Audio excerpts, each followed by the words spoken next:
Okay, this evening for the Dharma talk. Because I've just come back from Singapore this afternoon, and I'm very glad that people aren't wearing masks in front of me, because over in Singapore people are going crazy with fear of a virus, or fear of war, or fear of so many things. I thought this evening I'd talk about fear. What is it and how to overcome it? Because fear is something which creates so many problems and difficulties in our lives. It stops us being happy, it stops us being free. We become prisoners, as many people were in Singapore, and sometimes other places, refusing to go out, staying in their home just in case. But you're doing the best thing coming to a centre like this, listening to Dhamma, even in a crowd, because when you listen to good things, when you get happy, even if you hear one of Ajahn Brahm's terrible jokes, you laugh, and with that laughter, that releases endorphins in the bloodstream, it increases your immune system. It's like being inoculated. So this is the antivirus for all life's ills. There you go, you've just been inoculated. So you don't need to wear a mask, but you need to wear a smile. It's true. So, why is it that people don't wear a smile? And what happens with fear? And what's the danger of fear? I remember, I was just saying this to somebody just a few moments ago before I came in here. I remember many occasions as a young monk in northeast Thailand, in the jungles, meditating. And I think you can all probably relate to this experience, even if you haven't actually meditated in the jungle. So often you'll be sitting out there, nice, peaceful, nice, quiet, and suddenly you'll hear a noise of an animal approaching you. Now, I was very rational. I was very mindful. I was very careful. But I also knew in those jungles there were tigers and elephants and bears, and they regarded monks as tasty. So when I was meditating, you'd always hear the jungle animals, and sometimes you'd realize that that wasn't just a small jungle animal, not just a squirrel or a jungle civet cat, because the sound was just too loud for a small animal, and they'd approach the place where you were sitting. And as they approached, you'd listen very carefully, just to try and figure out what that animal was. And you'd listen, and it soon became very clear to you. You weren't exaggerating, you're being very mindful. That was a big one. That must at least be a tiger, or even an elephant, because you could hear it very clearly with your ears. And sometimes I got so afraid, I opened my eyes. When I opened my eyes, I saw this tiny mouse. It couldn't be more than 2 or 3 inches long. And I thought, what's happened there? I was mindful, I was clear. It would have been okay if it was at least a big mouse, but it was only a small one. What had happened there that, in my mind, that tiny mouse had become a big, monk-eating jungle lion? Or not lions, don't have lions but tigers or elephants or bears. And I'm sure you've all had that experience from time to time. A little sound seems so huge when fear comes up. Fear is that which exaggerates reality. And the point is that you can't tell that difference in reality. Because with fear, that's actually what you hear. You actually hear a big jungle animal when you're afraid. And this is the problem with fear. It amplifies, it exaggerates, and it bends our perceptions to hear what's not truly there, to fear what's not really worth fearing. Just small stuff, that's all. And too often in our life we make fear exaggerate the reality of our lives. So that's the first lesson in fear. It bends the truth, and we don't really know what we're afraid of. And the second thing with fear, it means that it cramps our mind, so we don't don't really know how to respond to what's going on. It cramps us because we tighten up. As I tell people when they learn meditation for the first time, do you remember the time when you first rode a bicycle? When a person first rides a bicycle, they're so afraid of falling off. How can you remain vertical on just two wheels? Please give me a third one or a fourth one. But because you're afraid, because of fear, what happens? You tighten up, you cramp, and you hold those handlebars so tightly, your knuckles go white. And because you're so stiff, cramped up, afraid, what happens? You fall off. Again, again, again. The more you're afraid of falling off, the tighter you become, and the more likely it is that you do fall off. I don't know about you, I did that many times until I learned just to relax. Don't be afraid of falling off, and then you never did fall off, or at least very rarely, when it wasn't your fault. So these are examples of what happens when we cramp up. When we cramp up, when we're afraid of making mistakes, that's when mistakes happen. The fear amplifies, and the fear makes us cramp.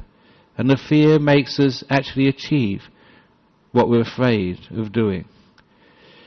I think many of you may remember the story I've told here about when I used to watch the television. That was over 30 years ago. But when I mention this story, actually many people know this story because they're also as old as me, some even older. For those of you who haven't watched this series called Kung Fu, it was a brilliant series about monks in China a long time ago. Shaolin monks used to do martial arts. And this little series starred, showed some of the training of this small little novice who was called Little Grasshopper. Do you remember that series? Yes, and one of the best episodes of that series was when Little Grasshopper was taken into the back room of the temple by his blind master. And he was taken into a room which is usually kept locked. It was a dark, secret room, and many rumours were around amongst the little novices of what went on in that terrible room. The master took him into this darkly lit room, and in that room there was a big, what looked like to us, an indoor swimming pool. But the master said, "Be careful. Don't go close, Little Grasshopper, because in that pool is not water. In that pool is acid, strong, concentrated, burning acid." And he took Little Grasshopper to the very edge of that pool and said, "Grasshopper, what do you see?" And Little Grasshopper said, "I see bones, Master. I see many human bones." "Yes," said the Master, "those bones belong to little novices like you who fell in. Be careful." When I saw those bones too, and heard about the acid, even though I was just in London watching the telly, I was scared too. And then Little Grasshopper was told about a plank which was stretching from one side of the tank to the other, one side of the pool to the other. And the Master said, "In 7 days' time, you will have to walk across this plank to test your mindfulness, to test your balance. And I don't want your bones to join the other bones in the pool of acid." And you could see that poor Little Grasshopper was very afraid. And so the Master took him out of that terrible room, into the bright courtyard where there was another plank, exactly the same length and width, but this time on 2 bricks, raised above the ground. And the Master said, "Little Grasshopper, you have 7 days to practice on this plank until you can balance, until you know your mindfulness, because in 7 days' time you will be tested, the real thing, over the pool of strong, concentrated acid." I love telling this story because it gives me a chance to sort of really get into it. And so for 7 days, Little grasshopper was practicing. He could do it so easily. It wasn't difficult at all to balance on this plank. It wasn't that long, that narrow. But when the real test came after 7 days, little grasshopper had to do the real thing. And even though he was very confident outside, when he got into that dark, foreboding room, you could see he was nervous. And when the master told him to get on the plank, he looked around. And even though he never said anything, you could read from his eyes, he said, "Please, master, no." Master said, "Get on." He looked around again, and master said, "Walk." So poor little grasshopper had to try walking. Now there's one thing you should know, and this is about fear. That when a plank of the same size is stretched over a pool of acid, it becomes much narrower and much longer. That's what I mean about the exaggeration.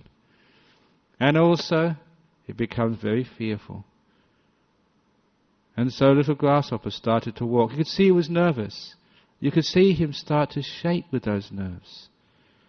And that shaking got more and more the further he got out over the pool of acid. First he started to wobble, and then his wobble got more and more. He started to sway, and he was starting to sway so much it looked like he was going to fall in when they had the commercial break. And I had to wait a couple of minutes, these stupid ads, to wait what happened to poor little grasshopper over the pool of acid. So we were back in the pool, over the in the dark room again. And as that always happens on the television, you always go a couple of seconds back from when you ended for the commercials. And you saw him, he was always being nervous. He was already shaking. He was already wobbling. He was swaying. And he fell in. And when he fell in, the master started laughing. He started splashing. It was only water. They'd thrown the bones in there for special effects. Little grasshopper was splashing around as the master shouted out to him, "Little grasshopper, why did you fall in?" "Fear pushed you in, little grasshopper. Only fear." It was a demonstration to grasshopper, as a demonstration to me and now a demonstration to you, of the power of fear. How it can push us in when we're afraid of falling. How it can even create sickness when we're afraid of sickness. How it can make us fail when we just can't fail. We don't want to fail. This is the problem with fear. It actually goes against what it's trying to do. It tries to stop us making mistakes, getting sick, but actually it gets the opposite. We actually do get sick. And the reason is because our mind is so powerful. As the Buddha said, the mind is the forerunner of all things. The mind can actually make you sick out of fear. I know the power of the mind. Even when I was a layperson, when I was a student. I remember once when I was studying for my teacher's degree after Cambridge. I was studying at Durham University in the north of England. I just moved into a house with some other students, and I got a terrible cold. So I missed the lectures that day. I wasn't lazy. I was really ill. And I was lying in bed with all the other students out at the university campus. And my nose was always have to be blown. My eyes were running. I had a fever. You felt terrible. You know when you got a very bad cold or flu? I felt like death. And as I was lying there, just counting the minutes, there was a knock on our door of the house the students had rented. A very loud knock, persistent. So I dragged myself out of my bed. I went to the door. It was a delivery truck. They were delivering my hi-fi system. I'd sent it from town. It took so long, and now it had arrived. So I took delivery, quite gladly, and I took it upstairs, and I connected it all together. and I put my first record on. I think it was Jimi Hendrix, and I liked Jimi Hendrix. It's amazing the power of Jimi Hendrix. Because as soon as I put that first record on, I noticed my eyes had stopped streaming. The nose had gone tranquil. It wasn't sneezing anymore. I had no fever. The cold had gone. It had gone in just 3 or 4 minutes. It's called hi-fi therapy.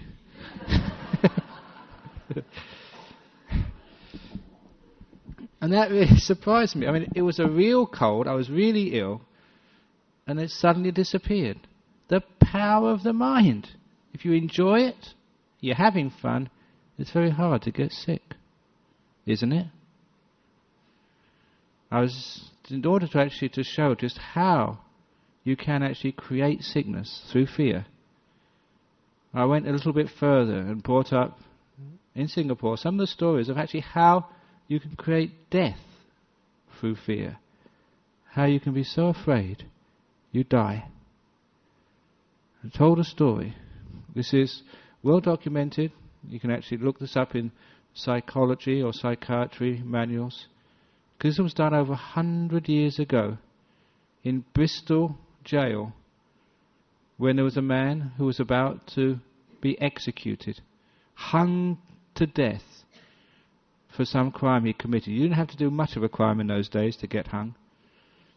But the 2 psychologists and the prison governor, superintendent, whatever you called him, went to that man's cell the night before and said, "The law has been changed. You will not hang.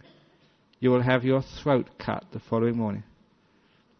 Wouldn't that be a lovely way to go to sleep?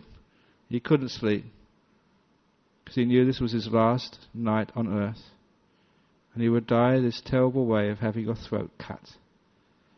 When they came for him in the morning, the prison officers tied his hands tightly behind his back.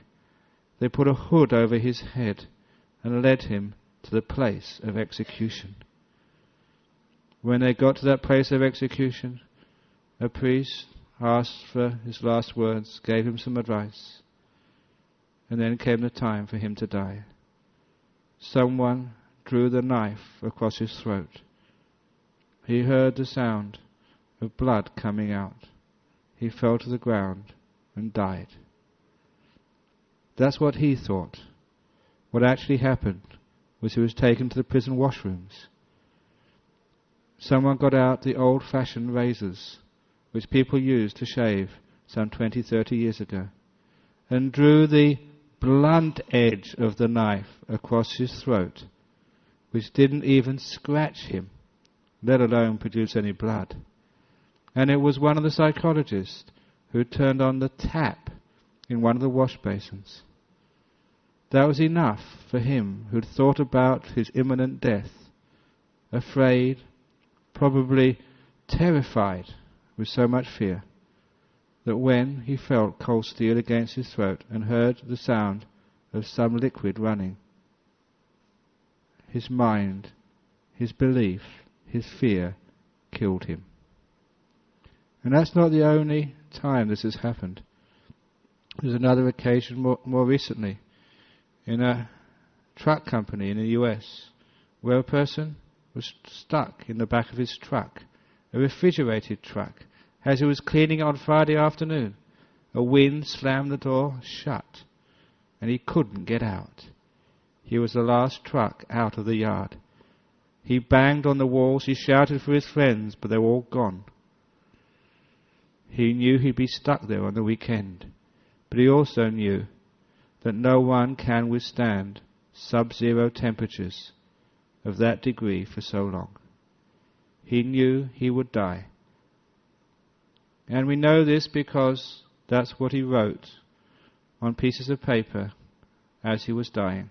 He said his last words, made his peace with his family, and then he wrote that to make his death not in vain, that he would describe the sensations of someone freezing to death, so that maybe medical science could have more information, maybe to help people in the future. He didn't know why, but he thought it was of use to record for posterity every symptom of somebody freezing to death. And indeed, on Monday morning, when they found the truck and they opened it from the outside, they found him dead inside the truck. And they had all the notes there. There were classic symptoms of freezing to death. Doctors already had those symptoms all worked out, just as you would expect. The only anomaly, the only strange thing was the refrigeration unit wasn't turned on. It was normal temperatures, nothing different, because he thought and believed it was cold. It was cold for him, and he froze to death. That is how powerful the mind can be. We all know in Australia, the Aboriginal community, at least the old ones, pointing the bone, because they believed if you had the bone pointed to you as the penalty for some terrible crime against their cultural laws, that you would die. You would always die. Now, what I'm saying here is the power of belief and also the power of fear, and how fear can actually kill us, and how fear can make us sick. I recall an English novelist called Edgar Allan Poe. He wrote horror stories, which is why I liked reading them as a young man. Why is it we always like horror stories, or something which is terrifying? Some of us like fear, and I put my hand up, I like that as well. But sometimes I used to laugh. In one of his novels, which I recall, it was called The Mask of the Red Death. It was a novel set in Europe in the time of the Great Plagues, where whole villages were wiped out, where the population of Europe, I think, was halved or quartered over the space of 100 years. There was plague, Black Death, and this was a novel about the Red Death. At the end of the novel, he described some angels of death. This is how he personified how death happens. Grim Reapers. It's amazing how those Grim Reapers in European mythology are all dressed like monks with hoods over their heads. But anyway, they came together in a forest to compare notes, saying, how many did you kill in that city? How many did you kill in that town? How many did you cause to die? And one of them said, and this is the line which I always remembered, one of them said, I only killed 20, and fear killed 200. And that was very poignant, very meaningful, because how much does fear kill people? Much more than you can imagine. The mind, being the forerunner of all things, can actually create illness, sickness, death, and also the mind can stop this all. This is why fear can be so terrifying. Why the only thing you should really be afraid of is fear itself. Caution is fine, but fear cramps you up, makes you tense, reduces your immune system, and actually makes you ill. So fear is dangerous. The virus of fear is the one causing the problems in many parts of the world. And so how do we overcome this? Once we know it's a problem, how can we live without fear? First of all, the way we live without fear is actually just noticing what is going on. We're exaggerating the future. We're exaggerating what might happen to us. We're exaggerating all the very worst which might happen. When I was in Singapore this morning, telling people how many people actually got this virus, SARS. I think about 120 have been admitted to hospital or something. And I said, well, that means there's 3,800,262 people who haven't got SARS. But I never see that figure put in the newspapers. And what happens is, when we focus on the people who are ill, we don't focus on the people who are healthy. When we focus on the things which go wrong, and we never focus on what goes right. When we focus on the negative, and never on the positive, that's when our mind becomes exaggerated. Exaggerating the truth to the point where we get afraid, we get upset, we get depressed, we get angry. Too much of our emotions are irrational. They're irrational because we don't see the whole truth. You all know that simile of the brick wall, which I keep bringing up. I've told it so many times that you all recognise that. The two bad bricks in the wall. Why was it I always went to those two bad bricks? That's all I saw. And I couldn't see the good bricks in the wall. Why is it that one person tells a lie and we think they're a liar?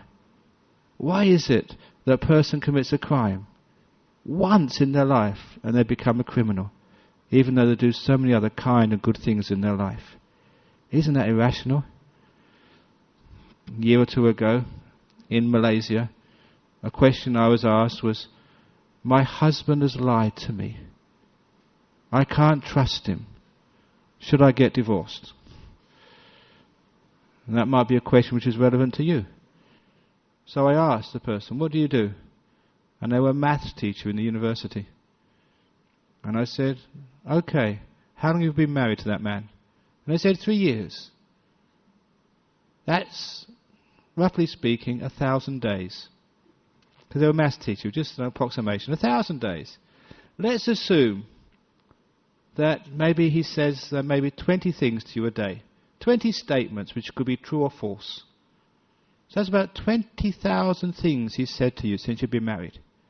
And now he's lied to you for the first time. Now, being a mathematician, you should know statistics and probability theory. What you can actually rationally say from that experience, the next time he says anything to you, it's a 20,000 to 1 chance he's telling the truth, which in my book is very trustworthy. And isn't that true? When I put it that way, you see, oh, it is true. You can understand that. That makes sense. But why is it in real life when somebody lies to us, we say, I can't trust them anymore? Because we only focus on what goes wrong. We only focus on the mistake. And we're blind to everything else. When you hear only people who've got diseases, you are blind to all those people who haven't got those diseases. When you focus on all the people who failed, you forget all the people who succeeded. This is exaggeration of the mind, the warping of reality, many times out of fear. So, to overcome fear of the future, we have to be careful not to think just of all the things which might go wrong, but to include all the things which might go right as well.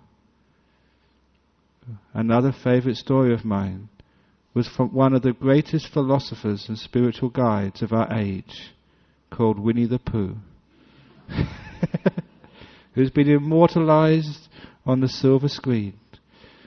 And once in one of the books he was walking with little Piglet through the forest. And those of you who know the characters Winnie the Pooh and little Piglet, Winnie the Pooh is this very soft, cuddly bear who has never gone to university or even school. He calls himself a bear of little brain, and that's why he's so wise. He doesn't think, but he sees and he knows. And he's lovable, just like a monk. I hope. And little Piglet, because of his tiny size, he's just riddled with fear. He's a paranoid pig. That's why it's called Piglet. Look, read the books, it's true. And so little Piglet and Winnie the Pooh had gone for, they're best of friends, and they'd gone for a nice walk together in the forest. And as they're walking home, the wind starts to pick up. A storm is coming, and they're still many, many minutes from home. Storms in a forest are very dangerous. I heard that while I was away in Singapore, there was a great storm in Perth. And there was lots of lightning and floods, and even electricity went out. Look, I only go away for a few days, and look what happens. I'm only joking. But when there's a strong storm, it's very dangerous. And sometimes actually whole trees fall down and crush cars and crush people. And that's what little Piglet was afraid of. They hadn't reached safety yet, and they were walking in the open territory when these trees were swaying precariously around them. when not just twigs but whole branches were being ripped off the trees and crashing to the ground around them. And even trees they could hear in the distance were uprooted by the power of the storm. This was dangerous times. And little Piglet was very, very scared. So scared that he grabbed Winnie the Pooh's paw, squeezed it tightly and said, "I can't go on. I'm scared, I'm terrified. What would happen if a tree fell when we were underneath it? It'll kill us." And that was a real possibility. That could happen. He wasn't imagining this. That had a chance to actually occur. What would happen if a tree fell when we were underneath it? For one moment, only one moment, Winnie the Pooh was afraid.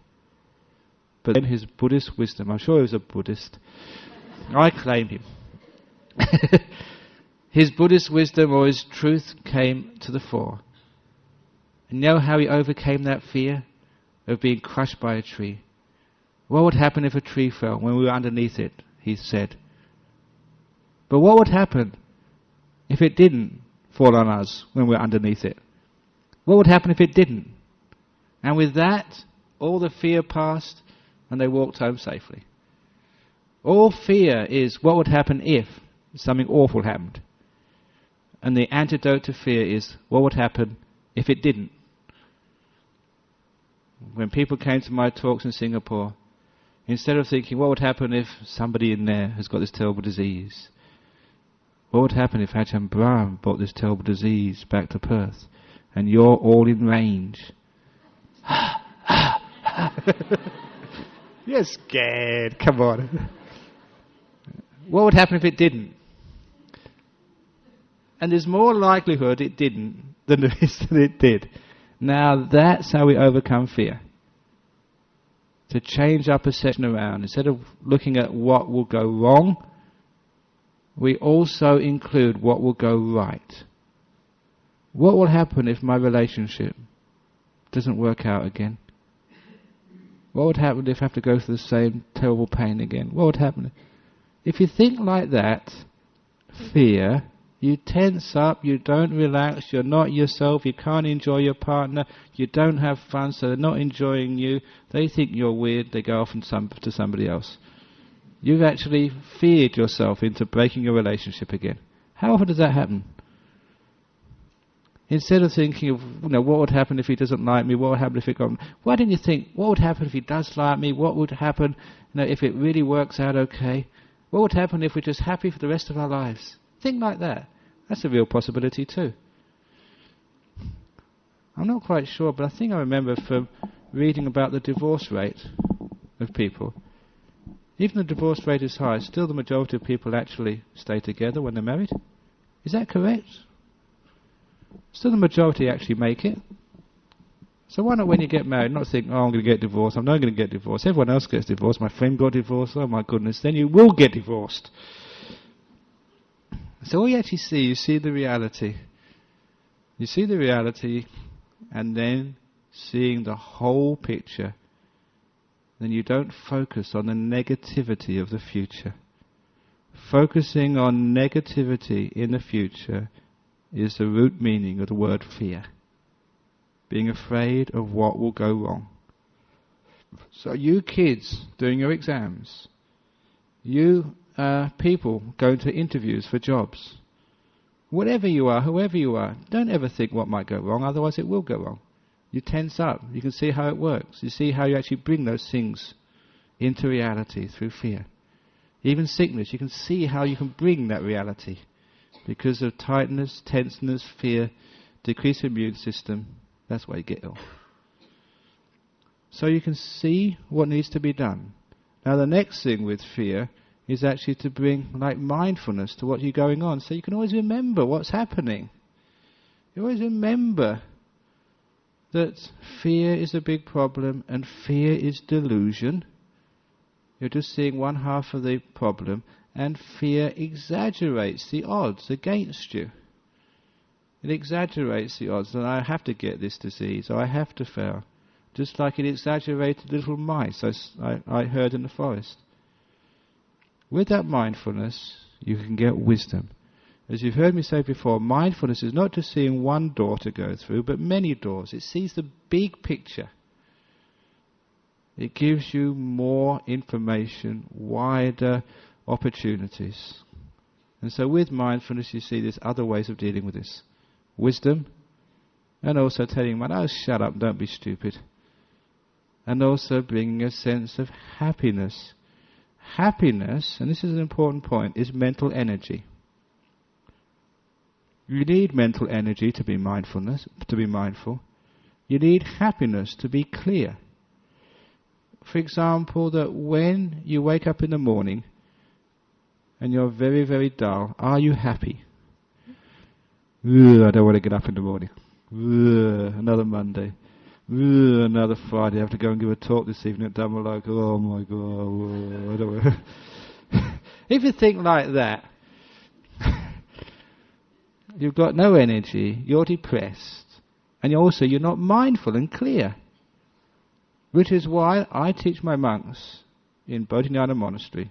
I teach this to myself, and I'm teaching this to you now. Tomorrow morning, when you first wake up, jump out of the bed.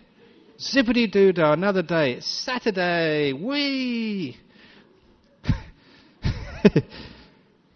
I'm not crazy. I'm just happy, that's all. When you put energy, the first thing in the morning, you get mindfulness. You're alert, you're awake. Which means you don't make mistakes. Which means you can overcome fear. Which means you can protect yourself from sicknesses. Everybody knows that happiness is mental energy. Mental energy goes into the body as increasing your immune system. You don't get diseases.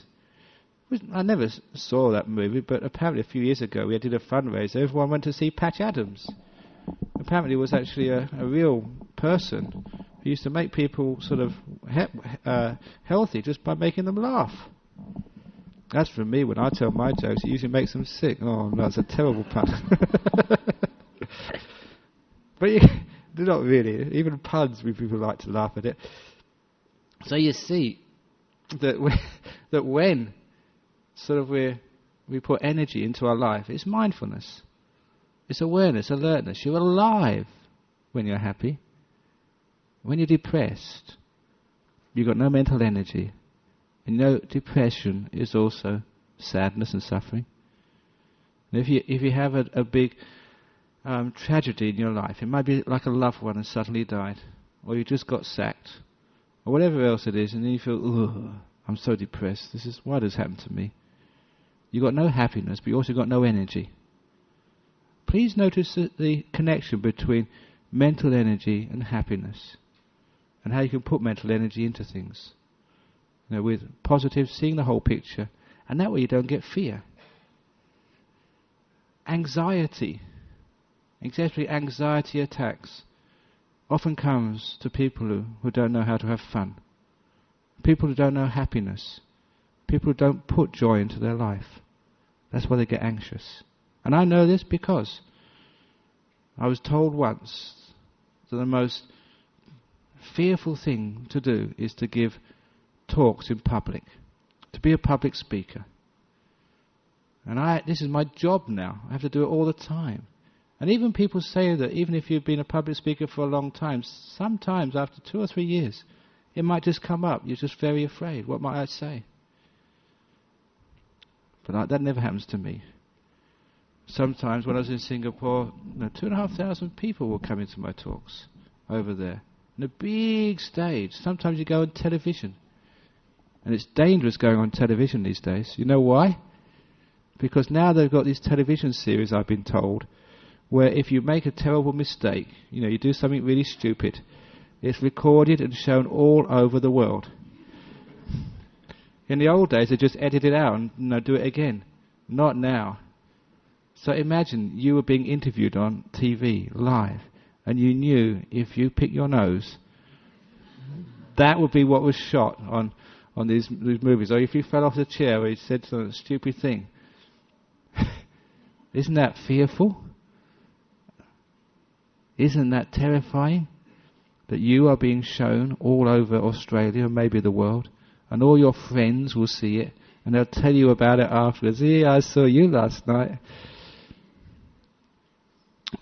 So I actually got this amazing trick. I don't know if it was taught to me or where I learnt it from, but it certainly works. If you ever have to give a talk in public, if you have to present yourself to others, if you're ever interviewed on TV, then the only thing to do is to have fun, to enjoy yourself, to relax and just make it a big jest and joke, have fun.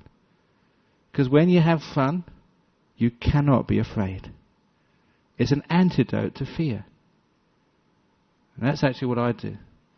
Right? When I came in this evening, just like every evening, I haven't got a clue what I'm going to say. When I go in front of 2,500 people, I don't know what I'm going to say. You go on TV, you don't know what's going to come out your mouth next. But you have fun doing it. When you have fun, you relax. When you relax, your mind gets clear. It has energy, mindfulness, and then all the right things come out. That's how we overcome fear. So when people were telling me in Singapore, you've just been with all these crowds, all these people, hundreds, thousands, probably thousands of people I was with. When you get back to Australia, they're going to probably quarantine you. And I thought, oh, wonderful, please do that. I can have 2 weeks retreat. I can have another holiday. Isn't it wonderful? I don't have to go to any meetings, don't have to give any talks, no counselling, no problems with anyone. Wouldn't it be great to be in counselling? So when I'm not afraid of it, then nothing happens. Maybe I should be afraid of it, then it might happen. Now, you often notice that, what you're afraid of, that's what happens.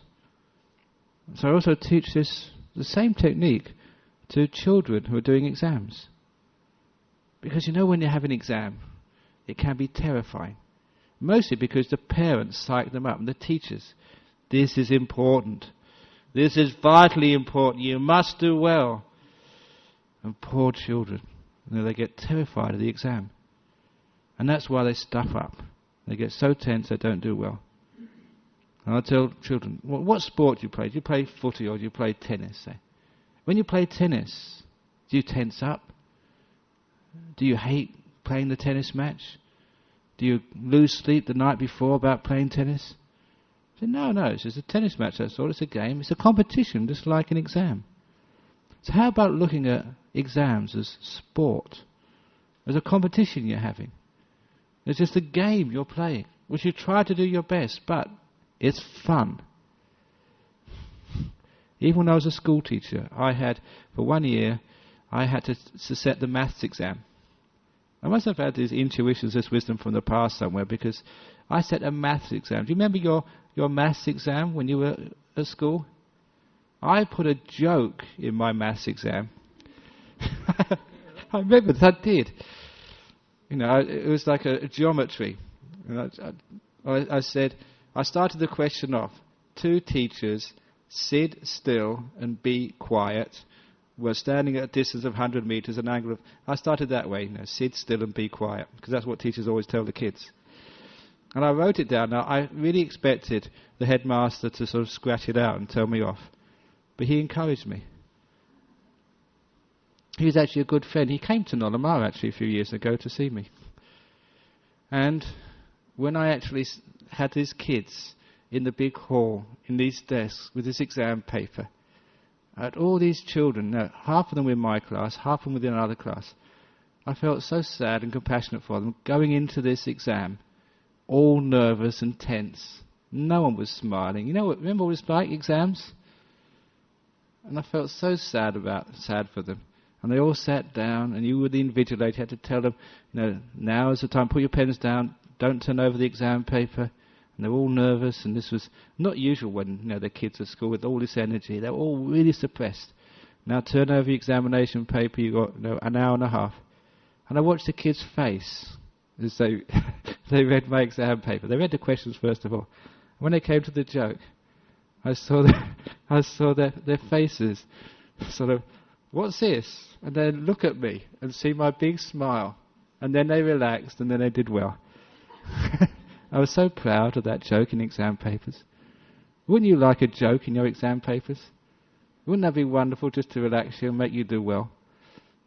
And as kids, again, they thought I was crazy, but they liked it so much they thanked me for taking the pressure of fear off life. So when you put fun and happiness into what you're doing, whatever it is, it brings up energy, it brings up sort of mental energy, physical energy, great for the immune system, great for mindfulness, great for clarity, and you do well. No problem. So this is how we deal with fear and how we overcome fear. The other way we overcome fear is, what's going to happen anyway? And the big, so what? We're walking through a forest and so what? If a tree falls on us and kills us. Quick way of dying, you still don't have to go to hospital. People are afraid of flying because, sometimes, there's an airline crash. If you're going to die, if you die in an airline crash, it's one of the best ways of dying. It is. You know why? Number one, it's instantaneous. And number two, even if you haven't got any insurance, you get a big payout for your family. Isn't that compassion? And you don't have to pay for the cremation because it happens automatically. It's all... it's all on the same bill. Isn't that a wonderful way to go? Now you see, you're laughing, and then you're not afraid of flying anymore. You just go in there, and if it does happen, oh, isn't it wonderful? If it doesn't happen, isn't it wonderful? That's how I felt when the previous abbot, Ajahn Brahm, when he disrobed, and I was left literally holding the baby, having to sort of look after the Buddhist society, look after the monastery. And I reconciled. I wasn't afraid of the responsibility. I thought, what will happen if I fail? And if I'm no good as a teacher, and the monks just really have no faith in me, and they don't do what I ask them, and they think my talks are really boring and I'm really stupid. What if I come in here and I give talks and all the people go, give me raspberries and say, that's really stupid. They walk out the door and they throw tomatoes or whatever. And I thought, what happened? I thought, that would be great. Then I could be a hermit. I can just spend all the time and no one will bother me anymore. I can have all the time to myself. That would be marvellous. That would be great. So I thought, if I failed, that would be wonderful. Then I thought, what if I succeeded and the monastery went well and got lots of people come into the centre over here? Oh, that would be wonderful. That would be great because I can enjoy helping people. So it became, I turned everything into win-win situations. And that's how I overcame fear. Because why could you be afraid when you can always make something out of whatever happens to you? Whatever happens. Even if you get sick. Even if you don't get sick. If you die or you don't die. You win both ways. Then you don't get afraid. So I tell children doing exams, if you pass the exam, that's great. You feel good about yourself, and your parents will probably give you a few gifts, and you can get on further in life. But if you don't pass the exam, that's great. You don't have to do any more. It's true. Because the only way to stop doing exams is to fail one. And then you're finished. You're free.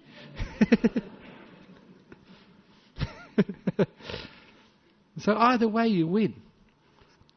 That way you're not afraid anymore. And even if you're meditating, so what? Good meditation, bad meditation. Either way you win. So that's how we overcome fear. When we have only one opportunity, we have to win. We have to get this. We have to do this. This has to work out this way.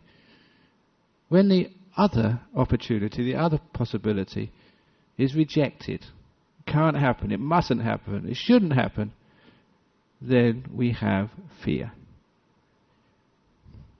When both possibilities are acceptable, whatever happens, we can deal with it, we can make something out of it. What are you afraid of? It's easy.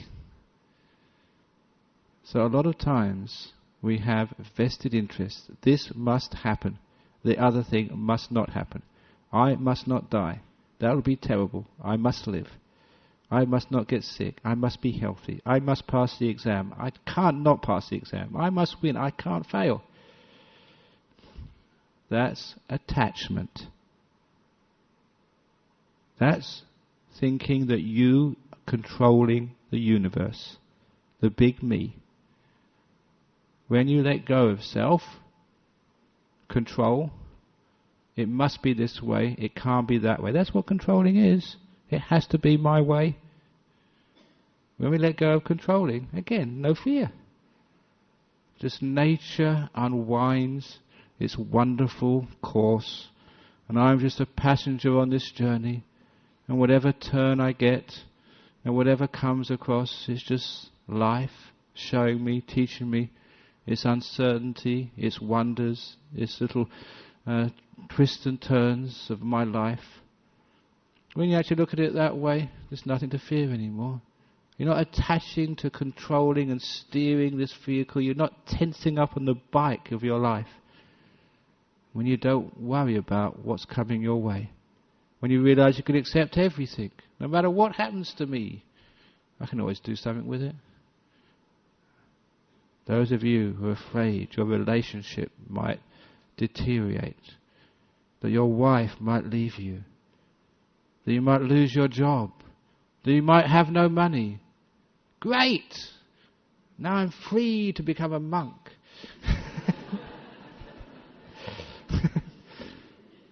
Or turn the gender around, be a nun with Sister Wyman's monastery.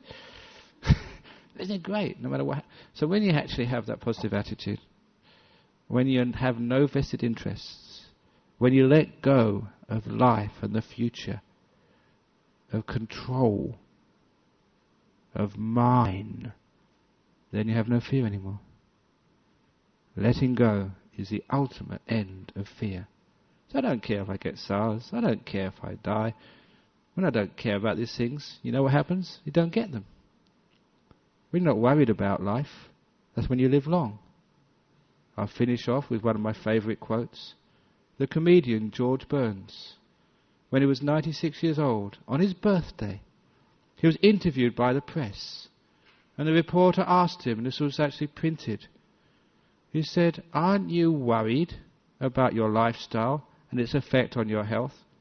Because you smoke many cigarettes every day. You drink alcohol, heaps of it. You stay out late at night with a terrible lifestyle.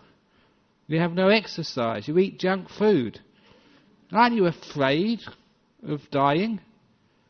And his answer, because he's a comedian, but most actually jokes are actually right down to the point of things.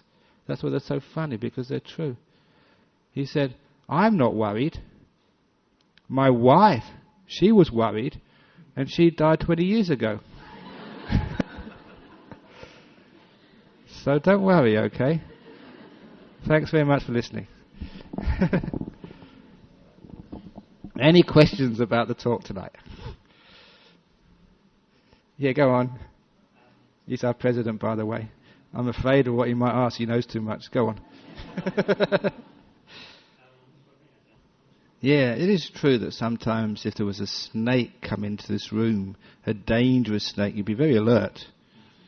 But sometimes, that's actually sometimes why people do extreme sports, because the fear gives them a heightened state of awareness. But it's a narrow state of awareness, not a wide state of awareness. So it's, in a sense, it sort of wakes you up, but it doesn't give you the width of no fear, because you're afraid of what might go wrong, and you don't see what might go right. So that's a point here, which I was emphasizing. But you did a good point there as well, that sort of, fear actually does give you, I suppose, a bit more alertness for a small while. It's like a shot of caffeine. Okay, any other questions? Yeah, go on, one more question, then we'll... That's very good. False evidence appearing real. Fear. It's a nice one, isn't it? Remember? False evidence appearing real. Little mouse appearing like a tiger. Sort of, disease, I've got it. Have you got a little feeling in your throat right now? Are you breathing normally? Really? Are you feeling a bit hot? Is that a fever? See what I mean? It's very easy to psych people up. And to psych yourself up. You have a little bit of fear in the body. Can you feel that a bit of tightness in your breast? Is that a bit of a cancer coming? See, it's so easy to get afraid. Because in that way, actually, we create things. We create tightness and tension and illness and sickness. So be careful of that. That's not a joke. When you said about that Mask of the Red Death, I killed only 20 people, fear killed 200. I wouldn't be surprised if many of the cases actually in hospital, diagnosed, when they can actually see the virus, is actually fear created.